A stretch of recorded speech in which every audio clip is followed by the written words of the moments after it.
Well, from bad boys to Muslims, a growing number of rap artists are leaving the bad boy hip-hop lifestyle for a more spiritual one.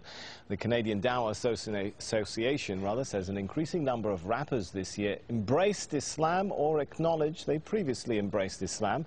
Among the names, Busta Rhymes, Loon, Napoleon, Castro and Raekwon. Well, Amir Junaid Muhaddith, better known by his stage name Loon, is one artist hoping to change the lyrics and message of rap following his own religious conversion. Loon was part of P. Diddy's Bad Boy Records. He accepted Islam in 2008 on a tour in Dubai. He joins me now from Saudi Arabia, where he's just finished performing an Umrah or minor religious pilgrimage. Thanks so much for joining us. You kind of look a little bit different to me today than how we've been seeing you in those pop videos. Is Loon still in there somewhere? Nah, Loon is working his way out of my system, you know.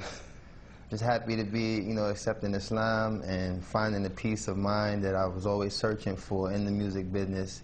And it was very difficult to find this place in my life now, but thanks to Islam, I've been able to, complete my search, and now I'm very much at peace. So I take it you're no longer a bad boy? No, bad boy days are over. Now I'm what you call a good boy. All right, I want to forgive me for taking our viewers back to a little bit of the bad boy Loon days. I want to just play a piece of your music here, just to refresh everyone's memory of how Loon used to look like. I met a lot of women in my lifetime, but see, it's not a lot of women that got the right mind. I done had pretty chicks with all the right features, and hood rat chicks that only rock sneakers, cell phones and beepers, and know how to treat you. You break a heart, she'll walk out and leave you. I find a girl, I'ma keep her, cause now I'm getting money and the game getting deeper. You want some real... Well, I guess the question now is, will you continue to rap? Well, right now I'm very much focusing on, studying Islam and becoming more knowledgeable of the deen, because, being in a position of influence, I have to be able to, protect myself in ways, the media sometimes, try to use these transitions that artists make and try to make it, an opportunity to make a mockery of Islam or whatever faith a person might choose. So I'm, very much an advocate of trying to study the deen and become more knowledgeable of Islam. And, right. Allah knows best. Well, maybe in addition, maybe I won't. Yeah, in addition to studying your new religion, I understand you're also working with another group of rap artists to try and change the message of rap itself. Is that possible? I mean, rap hails from the hardened neighborhoods of the West. The lyrics sometimes attack, threaten, insult others. Can rap be rap without all of that? Well, that's something I think all of us as artists who, accepted Islam are struggling with, because it's a very, very fine line, With me, I actually really love the music, but it's the lifestyle that's really the bad influence, The music sometimes can be geared towards things that influence people to do positive things, but the actual, part that deters people from, practicing their faith or concentrating on positive things is really the lifestyle. All right, I've got to ask you this one now. I want you to give us the first post-Islamic conversion rap of Loon live here in Al Jazeera. Oh man, you catch me off guard now, because I really, like I said, I've veered away from that lifestyle for a second. Come on, just a sentence or two. I know there's still a bit of Loon in there somewhere. I don't know. I mean, for the most part, let me see.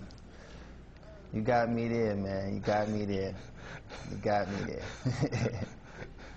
All right, well, I'll give you a minute to think about that. Maybe we'll come back to it. But yeah, we'll come back to that. Rap was, seen in many parts of the world, particularly this part of the world, as a really Western cultural product, a threat to local cultures. Could it become something of an instrument for introducing Eastern culture back to the West, if many of you guys are adopting Islam?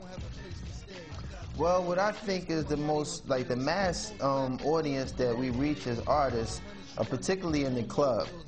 So to, have people in the club actually reciting ayats or things that, pertain to Islam, but kind of, give the wrong impression. I think that, you know, spoken word is something I've been focusing on, trying to, you know, make a transformation to doing spoken word, because I do have the lyrical ability to establish a lot of strong things that make Islam so beautiful.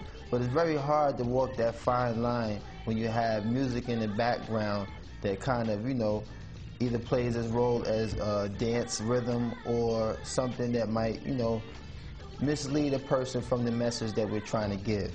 So, you know, like I said, there's a lot of artists that's in the position that I am, and we're trying to, you know, find that fine line without offending anyone or causing any harm to anyone who might be influenced by the negative aspect of music.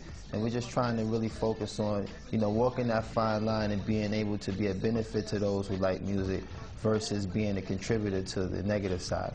All right, we're running short on time, but we have still got about a minute left, so I'm going to come back to my question. Any ideas come to mind now for that live rap for us before we go? Oh, man. Man, you put me on the spot. Well, like I said, I haven't really prepared myself for that aspect. I was really thinking of, you know, trying to be more of influence of telling people that, you know, it's such a beautiful conversion to accept Islam. And I haven't really entertained incorporating music into this transition yet. Like I said, I've been just trying to focus on being very knowledgeable of the deen, and, you know, focus on, right, you know, all the beautiful things that's taken place in my life these past 7 months. I've accepted Islam, and a lot of sacrifices that I've made to move away from that lifestyle. Allah has definitely blessed me with a beautiful replacement, and I'm just so, like, grateful to have that working in my life right now. All right, I just really haven't been geared to it. We're out of time. Thanks so much for talking to us. Loon, who was internationally known on the microphone and thought all he needed was a wife at home, now discovers he needs to enter the religion zone. How's that for a bit of a rap there? Obviously, I should stick to a Korean tone. Man, you better than me. You better than me, man.